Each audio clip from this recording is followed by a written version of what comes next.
Assalamualaikum warahmatullahi wabarakatuh. Perkenalkan, nama saya Leni Aida Suti. Pada kesempatan kali ini kita akan membahas kaitannya dengan pengaruh industri 4.0 terhadap bisnis internasional dan investasi. Bahasan yang pertama adalah mengenai sejarah perkembangan industri yang ada di dunia. Dimulai dari industri 1.0 ditandai dengan adanya mesin uap. Kemudian lanjut kepada industri 2.0 ditandai dengan adanya tenaga listrik. Masuk kepada industri 3.0 ditandai dengan keluarnya teknologi otomatisasi, dan yang terakhir adalah revolusi industri 4.0 ditandai dengan adanya teknologi-teknologi pintar. Selanjutnya adalah investasi di era industri 4.0.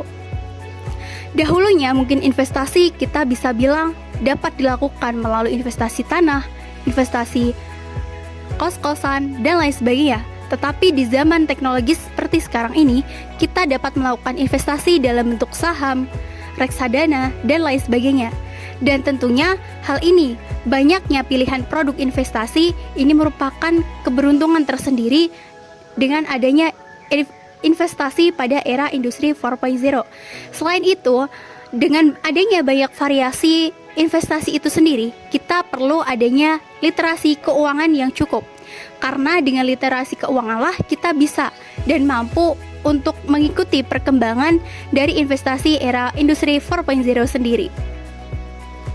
Selanjutnya masuk kepada studi kasus ataupun bahasan mengenai salah satu usaha yang berada di kawasan Tumang, daerah Boyolali, Jawa Tengah, di mana Desa Tumang sendiri merupakan salah satu desa yang terletak di kawasan Cepogo, Boyolali, di mana desa ini merupakan salah satu sentra industri kerajinan tembaga dan juga kuningan terbesar di dunia yang memiliki ciri khas tersendiri karena menggunakan handmade dalam pembuatannya. Selanjutnya adalah mengenai salah satu pengusaha ataupun salah satu usaha yang berada di desa ini, yakni adalah rumah tembaga, di mana rumah tembaga sendiri merupakan bagian ataupun hasil perombakan atau transformasi dari sebuah usaha, di mana usaha ini berganti nama menjadi rumah tembaga dengan mengusung visi dan misi baru untuk bisa masuk kepada kancah internasional, di mana rumah tembaga sendiri saat ini sudah memiliki lebih dari 1.000 pelanggan yang tersebar dalam 10 lebih negara di seluruh dunia, mulai dari Malaysia, Belanda, Jerman, Rusia, dan berbagai daerah di Eropa lainnya. Kemudian saat ini rumah tembaga telah mampu menghasilkan lebih dari 10.000 karya, mana produk-produk dari rumah tembaga sendiri terdiri dari kubah tembaga, lampu gantung, backup tembaga, kaligrafi, wall decor, vas bunga, patung tembaga, dan juga logo instasi.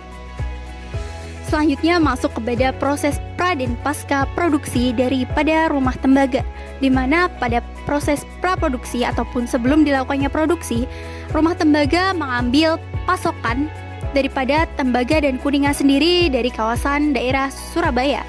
Masuk pada tahap kedua, yakni tahap produksi, di mana produksi dari rumah tembaga sendiri dilakukan secara handmade dan kemudian adanya packaging.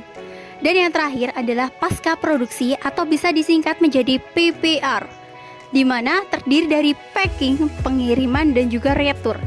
Jadi rumah tembaga sendiri memfasilitasi sebuah retur produk apabila produk tersebut mengalami kecacatan ataupun kerusakan. Kemudian yang selanjutnya adalah penerapan strategi daripada bisnis di rumah tembaga itu sendiri, di mana rumah tembaga sendiri mengaplikasikan B2B, B2C, bahkan B2G atau business to business, business to konsumen, dan juga business to government. Bagaimana sih rumah tembaga itu dalam menghadapi industri 4.0? Di mana yang pertama, rumah tembaga berfokus terhadap digital marketing yang dilakukan melalui sosial media yang dimiliki berupa Instagram, Facebook, dan juga melalui website yang dimilikinya. Yang kedua adalah bersaing dengan kompetitor di dalam maupun di luar negeri. Dan yang terakhir adalah mengikuti perkembangan zaman yang terus-menerus akan berubah.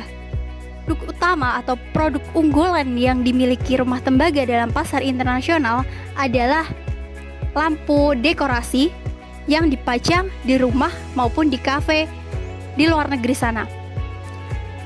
Masuk kepada keuangan yang dimiliki oleh Rumah Tembaga, di mana uniknya Rumah Tembaga ini pada awal mula usaha ini berdiri itu tidak menggunakan modal sama sekali, karena kata si pemilik Rumah Tembaga sendiri, Rumah Tembaga ini awal mula berdiri dan mendapat orderan adalah melalui sistem pre-order. Kemudian yang kedua adalah omset rata-rata yang mampu ditembus Rumah Tembaga sendiri berada dalam kisaran ratusan bahkan miliaran rupiah dalam 1 tahun terakhir. Sekian pembahasan mengenai Rumah Tembaga pada kesempatan kali ini. Thanks for watching. Assalamualaikum warahmatullahi wabarakatuh.